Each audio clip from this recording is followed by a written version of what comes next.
There are very few literary masterpieces that can transcend generations. There are even fewer that serve as a blueprint for the future.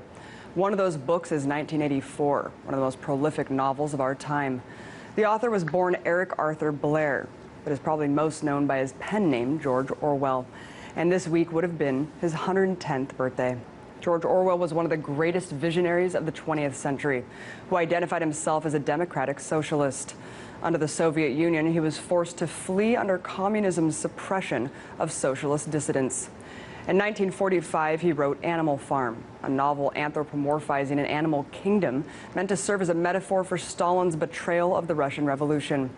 Soon after, Orwell wrote his most famous book of all time, 1984, which portrayed a terrifying future of a total surveillance and police state. Tragically, just 1 year after it published in 1947, Orwell died of tuberculosis at the unforgivably young age of 46.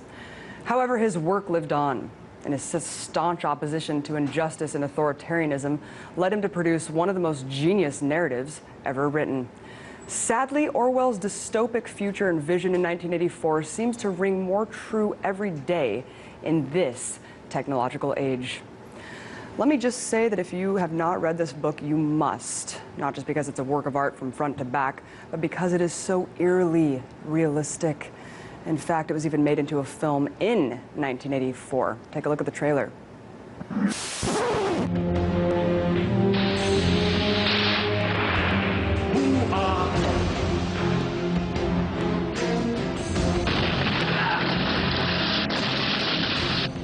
There are thought criminals who maintain resistance is not real.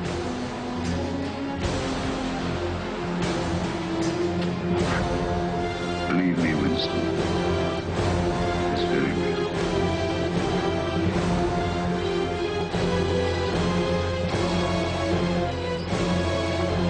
A brotherhood from the age of the thought police. So many of the ideas and concepts in this book are applicable to the way our society has evolved today. In fact, since the explosive revelations about the NSA spying on American citizens, sales of 1984 have skyrocketed. So, what is it about this story that resonates with so many? What kind of future does it depict? Well, imagine a world under complete totalitarianism. It's a world of perpetual war, surveillance, and mind control, governed by a singular ideology. All independent thoughts and individualism apart from this reigning philosophy is considered to be a thought crime. It doesn't matter whether or not you vocalize your dissent. The mere act of thinking it is enough. No need to write it down or even say it out loud, because the second it crosses your mind, it's only a matter of time before the thought police come after you. And once they do, you'll simply disappear, with every record of your existence wiped out and vaporized. At the helm of this state oppression is an ambiguous entity called Big Brother, and every day it requires a ritualistic cult worship to the state. Orwell describes it as a hideous ecstasy of fear and vindictiveness, a desire to kill, to torture, to smash faces in with a sledgehammer, seem to flow through the whole group of people like an electric current. But aside from this tyrannical adulation of Big Brother, there's also a calculated manipulation of language designed for one reason: mind control. People are conditioned through repetition and propaganda, and all must abide by these three slogans. War is peace, freedom is strength, and ignorance is slavery. These terms are contradictory on purpose, which Orwell refers to as doublethink, defined as, quote, the act of simultaneously accepting two mutually contradictory beliefs as correct. This paradox is also applied to the purpose of government ministries inside the state. Similarly to the Nazi propaganda ministry being called the Ministry of Public Enlightenment, in the book, the Ministry of the Truth controls all information.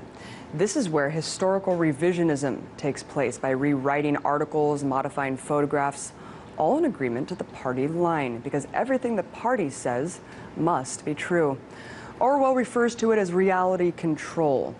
The majority of people living under the system are weak-minded, incapable of understanding anything more than the party's worldview.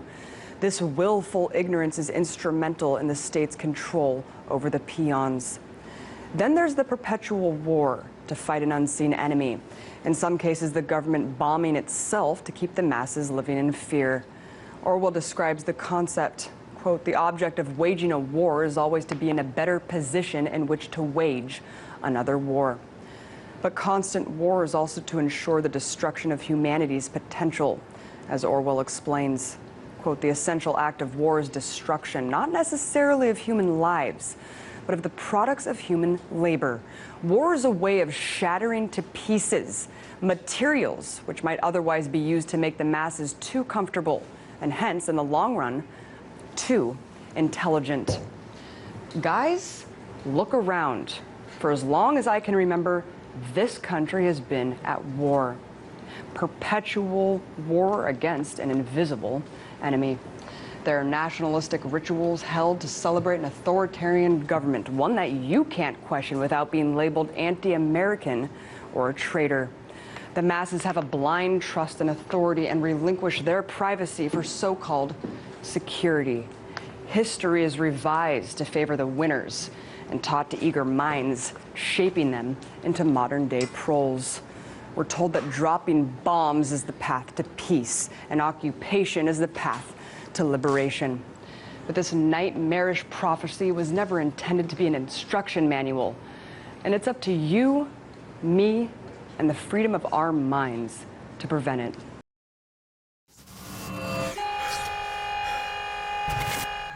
There was no way of knowing whether you were being watched at any given moment, how often, or on what system the thought police watched any particular individual was guesswork. It was even conceivable they watched everybody, all the time.